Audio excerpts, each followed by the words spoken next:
তারা ছিল মানুষের খোদা, তারা মানুষের উপরে রাজত্ব করত, তারা সত্য কথা হলেও বলার অধিকার ছিল না, কারণ বললেই তাদের লাঠিয়াল বাহিনী এসে পিটতো।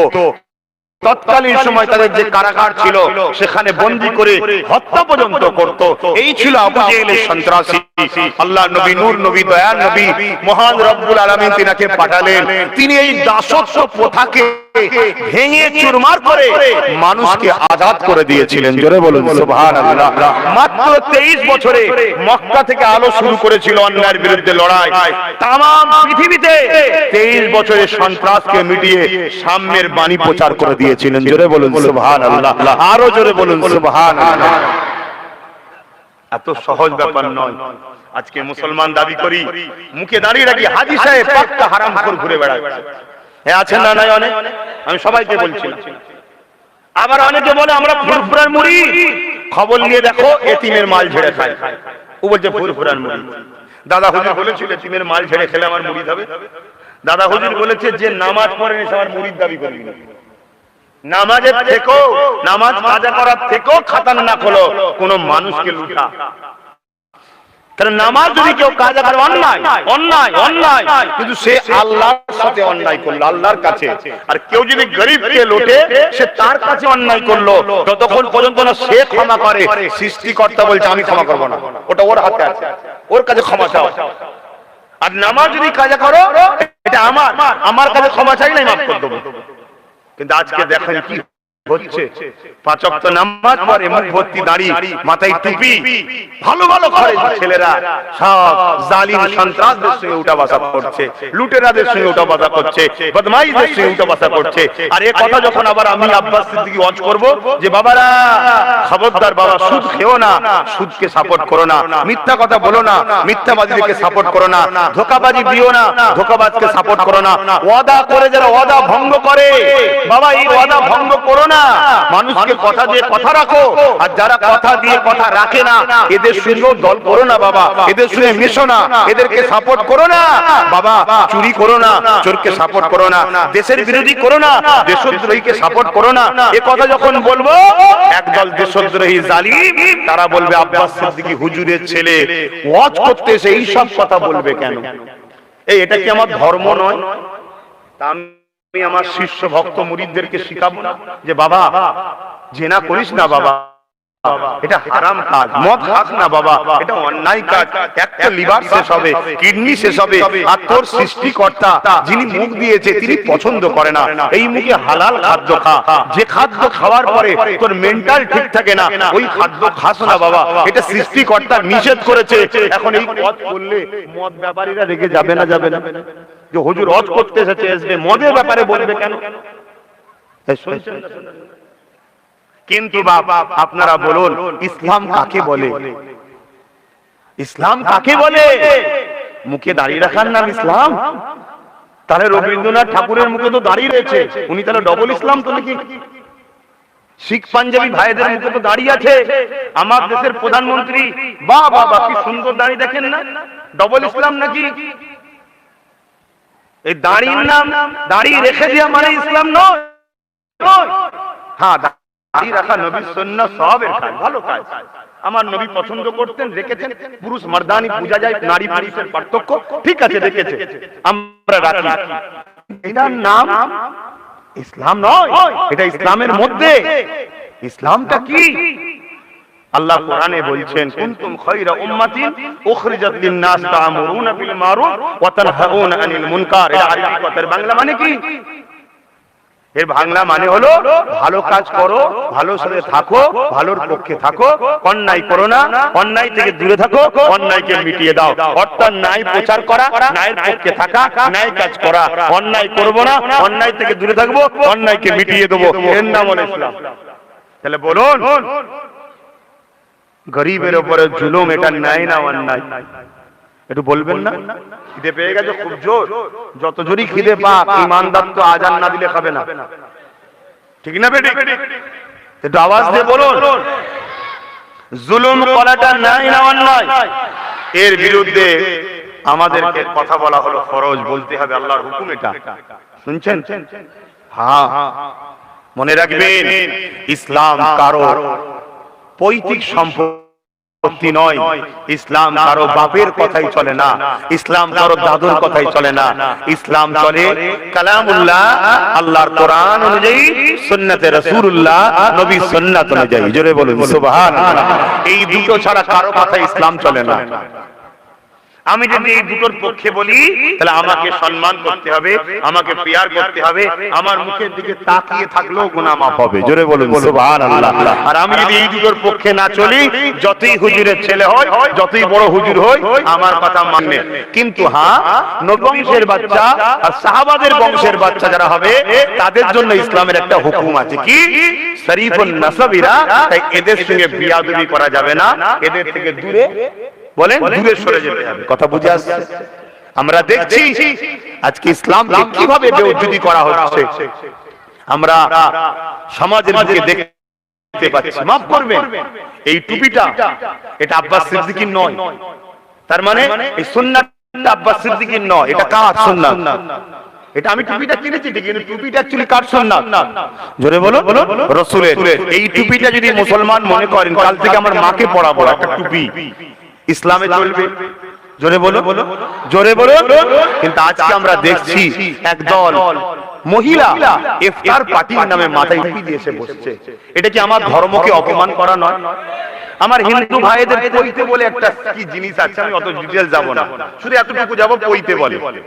ওই পইতেটা নিয়ে যদি যা তার গলায় গলিয়ে দেওয়া হয়, যা তার গায়ে পরিয়ে দেওয়া হয়, আমার হিন্দু ভাইদের জিজ্ঞেস করবেন তো এটা পৈতৃকে সম্মান করা হলো না অপমান করা হলো? বলে আঘাত দেওয়াটা একজন দেশ হিসাবে, দেশের নাগরিক হিসাবে মনে করি এ দেশে ফিতনা লাগাচ্ছে, ঠিক না বেটি? কেউ যদি আমার হিন্দু ভাইদের ধর্মীয় কোনো ভাবাবেগকে আঘাত দেয়, আমি একজন দেশের নাগরিক হিসাবে মনে করি এ দেশে ফিতনা লাগাচ্ছে, ফিতনা দেশ থেকে সরানো দরকার, তবে দেশ ঠিক থাকবে, ঠিক না বেটি? কিন্তু একজন ধর্মগুরু হিসেবে আবার বলছি, অন্য কারো ধর্মের উপরে আঘাত দেওয়া আমার ইসলামের নিষেধ আছে। তাই কোন মুসলমান যদি আমার অন্য কোন ধর্মের ভাইয়ের ধর্মীয় ভাবাবেগে আঘাত দেয়, ও ইসলামের বিরোধী কাজ করলো। শুনছেন ভাই? কিন্তু আমার যেটা এখন বক্তব্য, তাহলে একটা আমার ভাই, তার ধর্ম, তার ভালোবাসা, তার বিশ্বাস, তার প্রেম, তার হৃদয়ে, তার ধর্মীয় ভাবাবেগকে যদি কেউ আঘাত দেয়, যেমন তার কষ্ট লাগে, আমার রাসূলের সুন্নাতটাকে নিয়ে যখন একটা বেপরদা বেশরিয়াতি নারী অর্ধ উলঙ্গন নারীর মাথায় পরিয়ে দিয়ে ইফতার পার্টির নামে আমার ধর্মকে নিয়ে নাটক করা হয়, এটা কি আমার বুকে ব্যথা লাগতে পারে না? পারে না? আপনাদের কি লাগে? জোরে বলুন লাগে। প্রত্যেকটা ঈমানদারের লাগবে, মুনাফিক মুসলমানের লাগবে না। এটা মাথায় রেখে দেবেন। এইগুলো দেখার পরে যাদের বুকে ব্যথা লাগে, কষ্ট হয়, যে হাই রে আমার ধর্মটাকে নিয়ে যাচ্ছে কোথায়।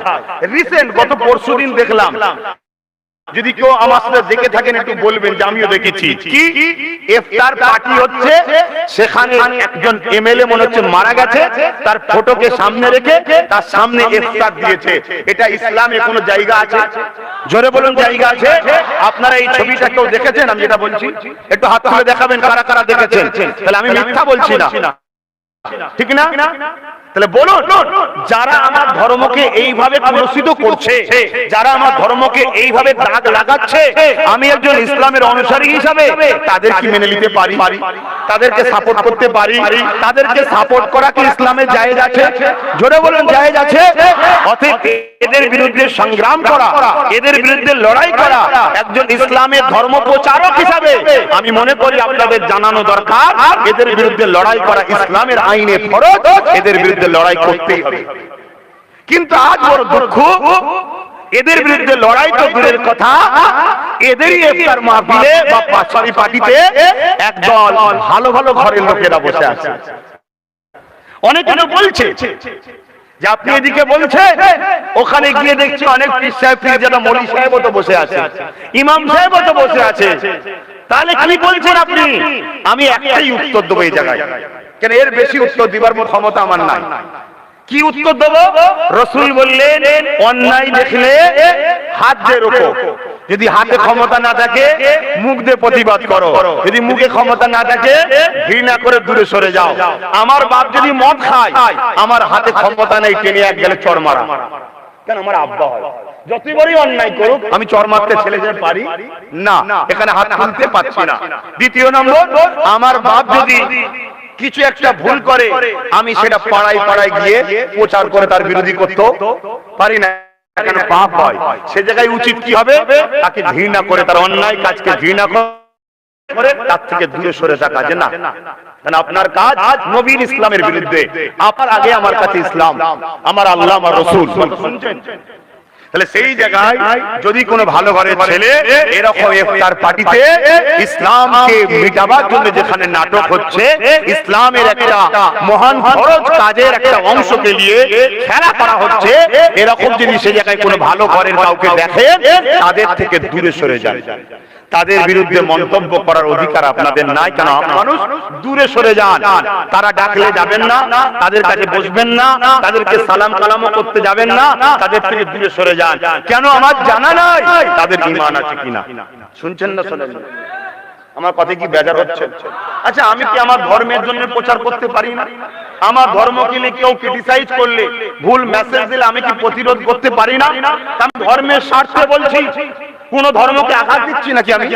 না, আঘাত দিবার ইজাজত আমার দেশও দেয়নি, আমার ধর্মও দেয়নি। কোনদিন শুনেছেন কোন ধর্মকে আঘাত দিয়ে আমি কথা বলেছি? একটু বলুন হ্যাঁ কি না বলুন।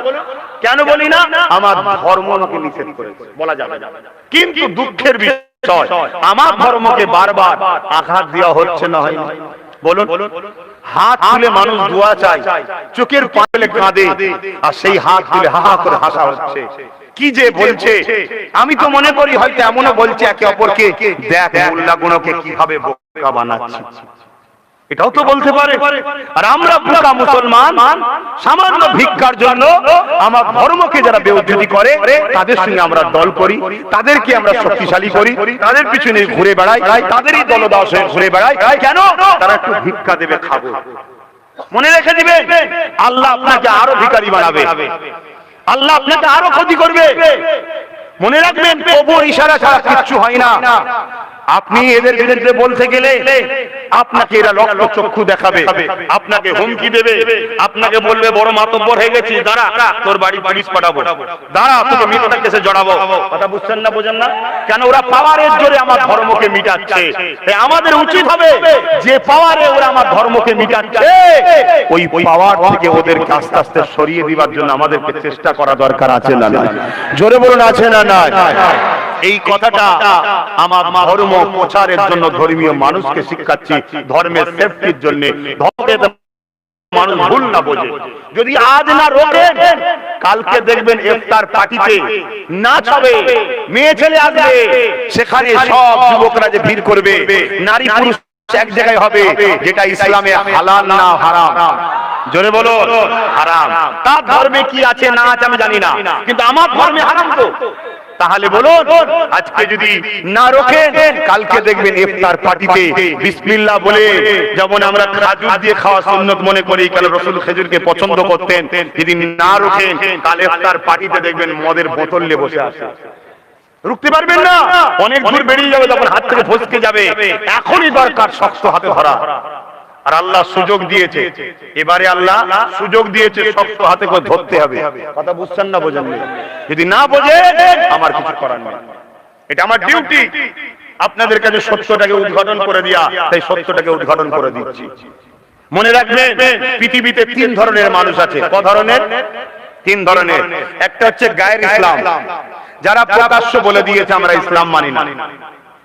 আর একটা হলো মুমিন মুসলমান, যারা মুখ ও দিল থেকে ইসলাম ও কোরআনকে মানে। আর একটা হলো মুনাফিক মুসলমান। সবথেকে বড় ভয়ানক ক্ষতি হলো এই মুনাফিক মুসলমান। আপনি খেয়াল করে দেখুন, খেয়াল করে দেখুন, মুনাফিক মুসলমান গুলোই কিন্তু আমার ধর্মটাকে শেষ করছে। মুনাফিক মুসলমান গুলো কিন্তু আমার কওমের একটু কেউ বড় হতে চাইলে মেরে দাঁত বসিয়ে দিচ্ছে। খেয়াল করে দেখুন, মুনাফিক মুসলমান গুলোই আমার কওমের ছেলেরা যদি একটু নিজেদের কথা ভাবে যে আমরা একটু নিজেরা ভাববো, একটু একতা হব, অমনি মুনাফিক মুসলমান গুলো দেখুন আমাদের ঘরে মারছে, ঝগড়া করছে। গায়ের ইসলামরা কিন্তু আমাদের ঘরে মারেনি, ঝগড়া করেনি। এই কথা বুঝছেন না? বোঝেন না? এটা কি আজকে নতুন? না, আপনাকে ইতিহাস পড়তে হবে। হযরত উসমান গনিকে শহীদ করেছে মুনাফিক মুসলমান, মসজিদে একসাথে নামাজ পড়েছে, পড়ে শহীদ করেছে। হযরত মাওলা আলী কারামাল্লাহু ওয়াজহুকে শহীদ করেছে কারা? মুনাফিক মুসলমান। খেয়াল করে দেখুন, যারা নিজেদের ঘরে কোরআন নিয়ে ঘুরে বেড়াতো, মুতাজিলা বলা হয়, এই খারিজি বলা হয়, কোরআন নিয়ে ঘুরে বেড়াতো, যে আলী মানবে না কোরআন মানবে, এইভাবে মানুষকে ধোঁকা দিয়ে হযরত মাওলা আলীকে শহীদ করে দিয়েছে এই মুনাফিক মুসলমান। হযরত ইমাম হোসেন পাককে শহীদ করেছে কারা? দেখো, কলেমা পড়া নামাজি। শুনছেন না শোনেননি? আজকেও আছে বাপ, তাই আপনাকে ভেরিফাই করতে হবে। এজন্য রাসূল বললেন, তোমরা আম মানুষ বুঝতে পারবে কি না পারবে, তাই আমি নবী বলে যাই, তোমরা কুরাইশের নেতৃত্ব মানবে। একজন কুরাইশ বংশের বাচ্চা হয়ে আপনাকে যে রাস্তা দেখাচ্ছি, আমাকে ভালোবেসে মেনে নিতে পারবেন তো নাকি? কারা মানতে পারবেন একটু হাত তুলে দেখান। মারহাবা, আল্লাহ কবুল করেন, আল্লাহুম্মা আমিন। আলহামদুলিল্লাহ। কিন্তু মানার নাম কি? ডান দিক যেতে বললে বাদিক যাওয়া। মানার নাম কি? তার কথাটাকে ফলো করা, দূরে থাকুক কাছে থাকুক, যেটা বাইট দেবো, যেটা কথা বলবো সেটাকে ফলো করা। কথা বুঝে আসছে? আমি খুব সুন্দর করে একটা কথা বুঝাচ্ছি। এই হাতটার দিকে তাকান, এটা একটা মানুষ মনে করুন, এ হলো প্রকাশ্য দুশমন, এ হলো প্রকাশ্য দুশমন। এর লক্ষ্য হলো মসজিদকে ভাঙা, মাদ্রাসাকে ভাঙা, মুসলমানদের ঘরে তাড়িয়ে দেওয়া, মেরে দেওয়া, এটা হলো লক্ষ্য। প্রকাশ্য দুশমন, প্রকাশ্য করতে, কথা বুঝছেন না, বোঝেন না। আর এই একটা এ মুখে বলে, আরে তোমাদের জন্য জানতে দেবো, তোমাদের জন্য সব করবো, মোজাদের জন্য এই করবো আর করবো, কিন্তু এ হলো মুনাফিক। এ আস্তে আস্তে এসে আমাদের ঘরে দুর্বল করছে, হারাম খাদ্য খাইয়ে খাইয়ে খাইয়ে খাইয়ে আমাদেরকে দুর্বল করে আস্তে আস্তে আস্তে এর হাতে তুলে দিচ্ছে। বলুন, এ বেশি দুশমন আমার কাছে বেশি ক্ষতিকারক না এ বেশি ভয়ঙ্কর? জোরে বলুন, এ বেশি ভয়ঙ্কর। আচ্ছা, এই কথাটা আব্বাস সিদ্দিকী বলছে না রাসূল বলছে? দয়ার নবী বলছে যে আমার ভয় হয় আমার মান্যওয়ালাদের ঘরে প্রকাশ্য দুশমনেরা ক্ষতি করতে পারবে না, আমার মান্যওয়ালাদের ঘরে একদল মুনাফিকরা ক্ষতি করবে। আজকে খেয়াল করে দেখুন, এলাকায় যারা প্রকাশ্য মসজিদকে ভাঙে তাদের বিরুদ্ধে কোনো কথা না, কিন্তু দুটো মুসলিম ছেলে তারা যদি মসজিদ তৈরি করার কথা বলে, সেখানে গিয়ে বলে বন্ধ কর। কে বলে? মুনাফিক মুসলমান এসে বলে। এই কথা বুঝছেন না, বোঝেন? অতএব নিজের অচিরে আপনারা বিরাট বড় বিপদের সম্মুখীন হবেন। আর সামনে বেশি দূর যাবার নাই, যে বাবা জানতাম যে এখনো দুনিয়া অনেক দিন আছে, আবার উঠে দাঁড়াবো খনি, আর সুযোগ পাবেন না। কেন? দুনিয়া এখন শেষের দিকে, আর দুনিয়া শুরুর দিকে নয়, শেষের দিকে। তো যাক, আমার বোঝাবার উদ্দেশ্য একটাই, অন্য কোন ধর্মকে আঘাত, বলুন জোরে বোন, আঘাত। আমরা রিসেন্ট দেখলাম বিভিন্ন জায়গায় কোন মানুষ তার ধর্মের কাজ করে, তার ধর্মের কাজ করতে গিয়ে দুটো সম্প্রদায়ে বিশাল মারপিট হচ্ছে। কেন ভাই? ধর্মের কাজ করতে গিয়ে মারপিট হবে কেন? খুব ঠান্ডা মাথায় বুঝবেন, এই মারপিট না মুসলমান করে না মুসলিম করে, এ মারপিট লাগানো হয় একদল স্বার্থলোভী মানুষরা। এই মারপিটটা লাগায় একদল স্বার্থলোভী লোকেরা ঠান্ডা ঘরে বসে দুটো মাথা মিটিং করে। ঠান্ডা ঘরে বসে, বুঝতে পারছেন তো নাকি? দুটো মাথা মিটিং করে, মিটিং করে নিয়ে পুরো সাজানো নাটকে ফিতনা লাগায়। আর ফিতনা যখন হয়, হাজার মুসলিম হাজার অমুসলিম গরিবের ক্ষতি হয়, তাদের কিছু হয় না। কথা মাথায় ঢুকছে? কেন? ধর্ম কখনো হিংসা শিখায় না। হিংসা যেটা, ওটা ধর্ম নয়। ধর্ম কোনদিন হিংসা শিখায় না। আমার যতটুকু জানা আছে ছোট্ট জ্ঞানে, ও যারা অন্য ধর্মের মানুষ আছে, সে হিন্দু হোক বা অ্যাকচুয়ালি সনাতন ধর্ম, হিন্দু বলে নয়, সনাতন ধর্ম, সনাতন ধর্ম কখনো হিংসা শিখায় না, যতটুকু আমার জানা আছে। আর ইসলাম এটার মানেই তো শান্তি, সালাম থেকে এসেছে শান্তি। তাই কোন ধর্ম হিংসা শিখায় বলে আমার জানা নাই। তারপরও ধর্ম কাজে হিংসা হয় কেন? এই কারণটা আপনারা ঠান্ডা মাথায় বুঝতে পারবেন। হিংসার পরে লাভ কাদের হয় দেখতে হবে। হিংসার পরে লাভ কাদের হয়? উভয় ধর্মের কারো লাভ হয় না, উভয় ধর্মের লোকের ক্ষতি হয়। লাভ হয় এক শ্রেণীর মানুষের, যা আমাদের গলায় বেড়ি পরিয়ে রশি দিয়ে আমাদেরকে গোলাম বানিয়ে তারা নেতা সেজে ঘুরে বেড়ায়, তাদের লাভ হয়। কি গো, কথাটা খারাপ লাগছে? খুব ভালো করে বুঝুন, কেন ইতিহাস পড়েছি আমি, এটা নতুন নয়, আগামীতে আরো অনেক কিছু ঘটবে, তাই সতর্ক করছি, খবরদার মাথা গরম করবেন না, কিছু ঘটলেই কাপড় তুলে ছুটবেন না, দাঁড়ান, ভাবুন, বুঝুন কি হয়েছে, সত্য মিথ্যা যাচাই করুন, তারপরে কথা বলুন। অন্যায়কে অন্যায় বলুন, ন্যায়কে ন্যায় বলুন।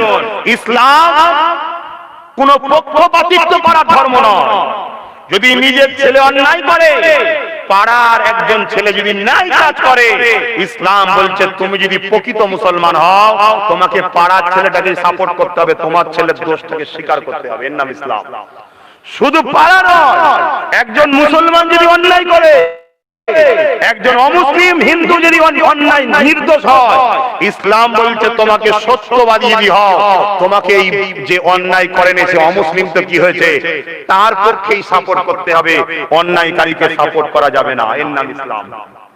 আমার কথা বুঝতে পারছেন তো নাকি, না আপনাদেরও বেজার লাগছে? কেন কি ধর্ম শিখে বসে আছেন কে জানে? খারাপ লাগছে? খুব ঠান্ডা মাথায় বুঝুন, আমাকে আনা হয়েছে শুধুমাত্র একটু দোয়া আর একসাথে ইফতার, তাও নিজে থেকে এসে একটু কথা বললাম, কেন বলতে ভালো লাগে, বলতে ভালো লাগে তাই বললাম। ব্যক্তিগত কারোর সঙ্গে আব্বাস সিদ্দিকীর বন্ধু নাই, ব্যক্তিগত কারোর সঙ্গে আমার ঝগড়াও নাই, ব্যক্তিগত কারোর সঙ্গে সে মুসলিম হোক আর অমুসলিম হোক, কারোর সঙ্গে আমার বন্ধুত্ব নাই, আর কারোর সঙ্গে আমার ঝগড়া না। আমার বন্ধুত্ব তার সাথে মান আহাব্বা লিল্লাহ ওয়া আবগাদা লিল্লাহ ওয়া আতা লিল্লাহ ওয়া মানআ লিল্লাহ ফাকাদ ইসতাকমালাল ঈমান। ভালোবাসি সৃষ্টিকর্তার জন্য, দুশমনি করি সৃষ্টিকর্তার জন্য, আত্মীয়তা করি সৃষ্টিকর্তার জন্য, বিচ্ছেদ হই সৃষ্টিকর্তার জন্য। কেন আমি আমার নয়, আমিও তিনার যিনি আমায় বানিয়েছেন। তাই বাপ একটু সতর্ক হয়ে চলেন। আজ কিছু মানুষ সম্প্রীতির নামে, শিক্ষা তো নাই, আমার ধর্মের বিষয়ে উল্টো পাল্টা মন্তব্য করে দিচ্ছে, আর আমরা কিছু লোক খুশিতে হাততালি দিতে লেগেছি। আমি দেখেছি আপনাদের এই এলাকার কোন একটা জায়গার বক্তব্য, কোন একজন ব্যক্তি সম্প্রীতির নামে আমার হোসাইন পাকের নামে বিরোধী কথা বলেছে, কিন্তু সেখানে দেখলাম হাজারো মুসলমান হাততালি দিচ্ছে। সে জানেই না, মূর্খ, জীবনে তো স্কুলে যায় না, আর মাদ্রাসার চৌকাটও পার হয়নি, মূর্খ কি বোঝে হোসাইন সম্বন্ধে? হোসাইনকে যাকে দেখলেই জান্নাত পাওয়া যায়, তার নাম হোসাইন। জোরে বলুন সুবহানাল্লাহ। আজকে সেই হোসাইন হুজুরের শানে কি কথা বলতে হয় সেটা জানে না, আজকে হাততালি দিচ্ছে মুসলমানরা। বাপ শুধরে যাও, যদি মনে করো যে তোমার কথা রেখে দাও, পাওয়ারের জোরে অনেক কিছু হয়, আধ ঘন্টাও লাগে না, তুরস্ককে পুরো কাঁপিয়ে আল্লাহ দিয়ে দিয়েছে, আধ ঘন্টা লাগে না। যারা গতকালকে 40 তলা বিল্ডিং এ শুয়েছিল, 30 তলা বিল্ডিং এ শুয়েছিল, 20 তলা বিল্ডিং এ শুয়েছিল, কোটি টাকার গদিতে শুয়েছিল, কোটি টাকার গাড়িতে চাপতো, লক্ষ টাকা মানুষকে যাকাত দিত, সকাল হতে না হতে হাত পর্যন্ত পেতে বেড়াচ্ছে, একটু ভিক্ষা কে দেবে খাবো, 1 সেকেন্ড লাগবে না আমার আল্লাহ তোমাদের নাম নিশানা মিটিয়ে দিতে। তাই পরিবর্তন হও, ইসলামে যদি উপকার করতে না পারো ক্ষতি করবে, সমাজে শান্তি যদি প্রতিষ্ঠিত করতে না পারো কাউকে লুটবে না, ফিতনা করবে না। আজকে সমাজকে আগুন ধরিয়ে দিয়েছে, ফিতনা করে দিয়েছে, দিন রাত মারপিট, মিডিয়া খুললে হয়, পেপার খুললে হয়, এই হচ্ছে এই হচ্ছে এই হচ্ছে এই হচ্ছে। কিসের জন্য? সামান্য একটু গরিবের রক্ত চুষে খাবো তার জন্য, অন্য কিচ্ছু নয়। গরিবের মালটা ওইখানে বসলে ঝেড়ে খাওয়া যাবে এর জন্য। কেন রে বাবা, তোর সেবা করতে মনে গেছে, তুই মানুষকে বলবি আমায় সুযোগ দে ভাই সেবা করব, মানুষ যদি তোকে দেয় করবি, না দেয় না করবি। তোর মন গেছে তুই বলবি আমাকে দে ভাই আমি করব, মানুষ যদি তোকে বিশ্বাস করে সুযোগ দেয় করবি না করবি না। না, এখন সেবার নামে ব্যবসা চলছে, ব্যবসা, রক্ত গরিবের লুটে খাওয়া চলছে। কথা শুনছেন না শোনেন? আবার রিসেন্ট দেখলাম কি আরে পাকিস্তান আমার দেশের কি ক্ষতি করবে? পাকিস্তান আমার দেশকে কি শেষ করবে? আমার দেশে একদল গাদ্দাররা আছে না, আমার দেশকে গরিব বানাবার জন্য, আমার দেশকে দেউলিয়া করার জন্য, আমার দেশের মানুষগুলোকে মেরে ফেলার জন্য যথেষ্ট। তার প্রমাণ কি? ক্ষমতার জোরে এলে গরিবদের ঘর বাড়ি দোকান পাটাই লুট ভাঙ চুর করে শেষ করে দিচ্ছে। করেছে না করেন? বলুন, এরা গাদ্দার, এরা দেশদ্রোহী, এরা সমাজ বিরোধী। কেন? দেশবাসী হয়ে দেশবাসীকে লোটে কি করে? দেশবাসী হয়ে দেশবাসীকে শেষ করে কি করে? উচিত এদের বিরুদ্ধে প্রত্যেকটা মানবতা প্রেমিক মানুষের এক হয়ে লড়াই করা দরকার। তো যাক, বেশ কিছু কথা বললাম, আপনারা ইতিবিক্ষিপ্ত ভাবে শুনলেন। আপনাদের কি কারো কষ্ট হলো? তবে যেটাই বলেছি আমার ধর্মের কথা বলেছি না। আপনি দেশের কথা বললেন, দেশকে ভালোবাসার নাম হলো ইসলাম। জোরে বলুন সুবহানাল্লাহ। কেন? আমার ধর্মে দেশকে ভালোবাসারও শিক্ষা আছে। শুনছেন?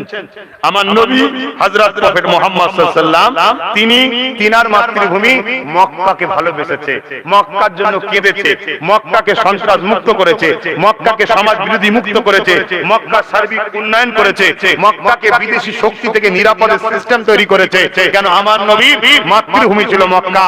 মুহাম্মদ রাসূল যেটা করেছে মুসলমান হিসাবে আমার জন্য করা ইসলামের হুকুম অনুযায়ী সুন্নাত, আমার মাতৃভূমি হলো আমার এই মহান ভারত। এই দেশকে ভালোবাসা, এই দেশের সার্বভৌম নিরাপদে রাখা, এই দেশের কি বলে সন্ত্রাস মুক্ত করা, এই দেশকে ভালোবাসা, এই দেশের উন্নয়নের বিকাশ করা, এই সব কিছু ভাবা আমার জন্য একটা ইসলামের কাজ, সবের কাজ। জোরে বলুন সুবহানাল্লাহ। কথা মাথায় ঢুকছে? দুঃখ তো ভাই অন্য জায়গায়, আমরা কিছু বক্তা মুনি সাহেবরাই তোমাদের ক্ষতি করেছি। কিছু বুঝতে পারছেন না, পারেন না, শুধু বলেছেন নামাজ পড়ো, নামাজ পড়ো, নামাজ পড়ো, নামাজ পড়ো। ইসলামের সঙ্গে নামাজ আছে? আল্লাহর নবী বসে আছে, একজন ইহুদি এসে জিজ্ঞেস করছে, মুহাম্মদ ইসলামের সবথেকে ভালো কাজ কি? রাসূল বললেন, খোদার তোকে খানা খাওয়ানো ইসলামের সবথেকে ভালো কাজ। জোরে বলুন সুবহানাল্লাহ। জোরে বলবেন না সুবহানাল্লাহ? কি বললেন? খোদার্থকে। খোদার্থরা মুসলমান হোক আর অমুসলিম হোক, ওখানে খোদার্থ বলেছে, মুসলমান খোদার্থ বলেন। মানুষ তাকে খানা খাওয়ানো ইসলামের সবথেকে ভালো কাজ। তখন ইহুদি বলছে, এটা তো আমাদেরও নবী উজাইর বলেছিল যে সবথেকে ভালো কাজ হলো খোদার্থকে খানা খাওয়ানো। তখন আমার রাসূল বললেন, উজাইর তো আমার ভাই হয়, তিনিও যে আল্লাহর পক্ষ থেকে এসেছে, আমি মুহাম্মদও সেই আল্লাহর পক্ষ থেকে, আমি আখিরি মেসেঞ্জার। ইহুদি আমার নবীকে মেনে নিল। জোরে বলুন সুবহানাল্লাহ। শুনছেন না শোনেন না? তাহলে আজকে কি হচ্ছে? বলছে এই মুসলমান আর আমার ধর্মের নামে দাগ লাগানো হচ্ছে, আমার ধর্মকে কালিমা করা হচ্ছে। আসো আমার কওমের ভাইরা, আমার বাপেরা, আমার মায়েরা, বোনেরা, সজাগ হন। সময় নেই। তাবারু দাও, ইফতারি দাও, সামগ্রী দেওয়া শুরু করো। সময় নেই, আপনারাও কি বসে যান, বসে যান। বাপ ইফতার করবে তো, বসে যান, বসে যান, বসে যান, বসে যান। সময় নেই, ওঠো ওঠো ওঠো, ইফতারি করবেন, বসে যান। কেউ দাঁড়িয়ে রাখবেন না, দাঁড়িয়ে ইফতার করবেন না।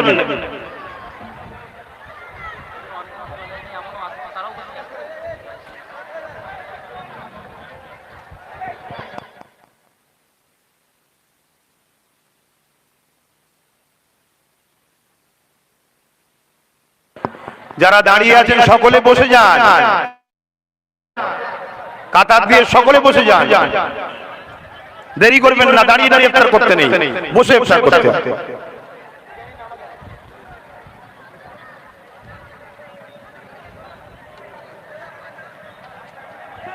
যে যা পড়েছেন আমাকে হাওলা করুন। সকলে পড়ুন, বিসমিল্লাহির রহমানির রহিম। আল্লাহ তাআলা আমি জানা অজানা, ইচ্ছা ও ইচ্ছা সকল গুনাহ হইতে তওবা করিতেছি। আস্তাগফিরুল্লাহ রাব্বি মিন কুল্লি যামবি ওয়া আতুবু ইলাইহি। আশহাদু আল্লা ইলাহা ইল্লাল্লাহু ওয়াহদাহু লা শারীকা লাহু ওয়া আশহাদু আন্না মুহাম্মাদান আবদুহু ওয়া রাসূলুহু। লা ইলাহা ইল্লাল্লাহ মুহাম্মাদুর রাসূলুল্লাহ সাল্লাল্লাহু আলাইহি ওয়াসাল্লাম।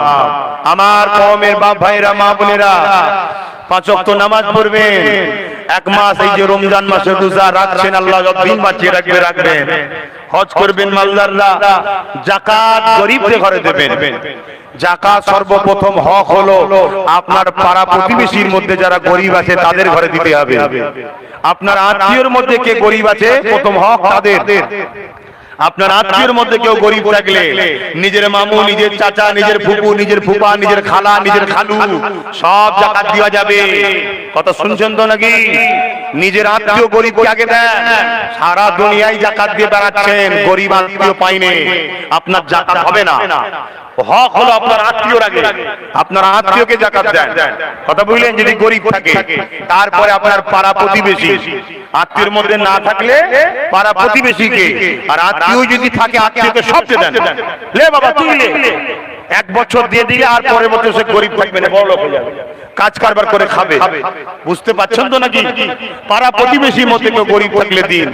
যদি পাড়া প্রতিবেশীতেও কেউ গরিব না থাকে তখন পৃথিবীর যে কোনো জায়গায় ইমানদার মুসলমানকে জাকাত দিতে হবে। ঈমান হলো শর্ত জাকাত লিবা। শুনছেন তো নাকি? খুব সাবধান, ধর্ম কারো বাপের কথা নয়, আমার রাসূলুল্লাহর কথা অনুযায়ী চলে, নাই ধ্বংস হয়ে যাবে, আল্লাহ বরবাদ করে দেবে। আর আল্লাহ যদি সাহায্য করে আস্তে আস্তে আস্তে দেখবেন সুন্দর জিন্দেগি আল্লাহ দিয়ে দেবে। তো ভাইরা আমার, মা বাপকে ভালোবাসবেন, বড়দেরকে সম্মান, ছোটদেরকে স্নেহ, দেশকে ভালোবাসবেন। দেশবাসী হিন্দু হোক, দলিত হোক, আদিবাসী হোক, সাঁওতাল হোক, বাগদি হোক, মতুয়া হোক, খ্রিস্টান হোক, পাঞ্জাবি হোক, শিখ হোক, যেই হোক, আমরা ভারতীয় মিলেমিশে থাকবেন। ব্যবসা বাণিজ্য কারবার সব একসাথে। তবে একটা কথা মনে রাখবেন, একটা প্রবাদ বাক্য আছে, ধর্ম যার যার, উৎসব সবার। ইসলামের অনুসারীরা এই কথা মানা যাবে না, হারাম। ইসলামের অনুসারীদের জন্য এই কথাটা হারাম কথা, শিরক কথা মানা যাবে না। মনে রাখবেন, খুব সাবধান। এটা একটা ধোঁকা দিচ্ছে শয়তানরা। শয়তানদের কাজ এটা ধোঁকা দিবার। শয়তান সর্বসময় চায় আমাদের ঘরে আল্লাহর বিরুদ্ধে নিয়ে যাবার। তাই আমাদের ঘরে আল্লাহ না নারাজ হয় এটা মাথায় রাখবেন। ব্যবসা করুন, মিলেমিশে থাকুন, একে অপরকে সহযোগিতা করুন, একে অপরকে হেল্প করুন, সর্বদিক দিয়ে হেল্প করুন, কোনো অসুবিধা নাই। শেষ কথা, মুজাদ্দেদ জামান দাদা হুজুরকে মানবেন, দাদা হুজুরকে মেনে চলতে হবে, এটা ইসলামের হুকুম। শুনছেন তো নাকি? তিনি মুজাদ্দেদ মানবেন, খবরদার এদিক ওদিক করবেন না, দাদা হুজুরকে মেনে চলবেন। আল্লাহ আমাদের সকলকে বুঝার তৌফিক দেন। এখন এবারে একটু আমার দিকে তাকাবেন একবার। এতক্ষণ কানে শুনলেন, ঠিক আছে, এবার একটু তাকিয়ে দেখেন। দেখছেন সবাই? খুব ভালো করে শুনবেন। কোরআনের জন্য, দ্বীন ইসলামের জন্য, দেশের জন্য, দেশবাসীর জন্য, মানুষের জন্য, ন্যায়ের পক্ষে, সত্যের পক্ষে যতদিন আব্বাস সিদ্দিকী লড়বে, আপনারা জান মাল দিয়ে শেষ নিঃশ্বাস পর্যন্ত সত্য কথা বলুন। আমার কথা দিচ্ছে, দেশের জন্য, সমাজের জন্য, মুসলিম হোক আর অমুসলিম হোক, মানুষের জন্য, সত্যের জন্য, ইনসাফের জন্য, গরিবের জন্য যতদিন আমি লড়বো আপনারা আমার পাশে দাঁড়াবেন, জান মাল যেটা লাগবে দিয়ে দাঁড়াবে, হাত নামান। আল্লাহু আকবার। তাই আপনারা আমাকে ফলো রাখবেন, আপনারা আমাকে ফলো রাখবেন। আমার বিষয়ে কে কি বলছে শুনবেন না, ডাইরেক্ট আমার মুখ থেকে যেটা শুনবেন। ডান দিকে ডান দিক, বাঁদিক বাঁদিক, সোজা সোজা, পিছন পিছন, যেটা বলবো সেটা শুনবেন। ইনশাআল্লাহ দুনিয়াতে শুধু নয়, আখিরাতেও আল্লাহর জান্নাতে একসাথে থাকবো। বলুন ইনশাআল্লাহ, আরো জোরে বলুন ইনশাআল্লাহ। মনে রাখবেন, আমি একজন কুরাইশ বংশের বাচ্চা। নবী বলছে কুরাইশের নেতৃত্ব মানতে, আপনাদের মানতে আপত্তি আছে? আমি কোনো অন্যায় কথা আপনাদেরকে দেখাইনি, দেখাবো না। আমাকে নিয়ে অনেক মিথ্যা প্রচার হয়, সত্য প্রমাণ করতে পেরেছে? বলুন পেরেছে? তাই মনে রাখবেন, মজবুত হয়ে থাকবেন। আর আল্লাহ রাস্তা, অর্থাৎ সত্যের রাস্তা একটু শক্ত হয়, কিন্তু কিছুদিন চলার পরে আল্লাহ সাহায্য এসে গেলে দেখবেন সব নরম হয়ে যায়। জোরে বলুন সুবহানাল্লাহ। কথা বুঝছেন? কষ্টের পরেই শান্তি পাওয়া যায়, অন্ধকারের পরেই আলো হয়। কথা বুঝে আসছে না? নাই, রাত হয়েছে বলে মন খারাপ করবেন না, একদিন আবার দিন আসবে, রাত কেটে গিয়ে সময়ের অপেক্ষা। আর সত্যর রাস্তা কখনো চেঞ্জ করবেন না। যদি পাহাড় পড়ে, পাহাড়কে কেটে ফেলুন, পাহাড় কেটে রাস্তা তৈরি করুন। যদি করার সামর্থ্য না থাকে, আপনি ঘুরে হলেও যাবেন, আপনার লক্ষ্যটাকে কখনো ছাড়বেন না। শুনছেন তো নাকি? আর শেষ কথা, অধিকার নেবেন, ভিক্ষা নেবেন না। ভিক্ষা লিয়া ইসলামে নিষেধ। শুনছেন তো? অধিকার লিয়া ইসলামে হালাল। একটা লোকের বাড়িতে কাজ করতে গেছে, সে সুদের কাজ করে। কিসের কাজ করে? সুদের কাজ করে। তার বাড়িতে আপনি কাজ করতে গেছেন, শুনছেন? সে যদি 1 লক্ষ টাকা কাজ করে মরে ভাড়া হয়, পারিশ্রমিক হয়, লিওয়া জায়েজ, লিওয়া জায়েজ। কিন্তু এই সুদখোরের বাড়ি 1 কাপ ফ্রিতে চা খাওয়া কি জায়েজ হবে? এজন্য বলুন জায়েজ হবে না। অতএব আপনাদের ঘরে ইচ্ছা করে ফ্রির নামে হারাম খাওয়াচ্ছে, খুব সাবধান হন, খুব সাবধান হন। নিজেরা ঐক্যবদ্ধ হন, নিজেরা নিজেদের পায়ে দাঁড়াবার চেষ্টা করুন। আল্লাহ আমাদেরকে বুঝার তৌফিক দেন। বলুন আল্লাহুম্মা আমিন। আসেন আল্লাহুম্মা আমিন।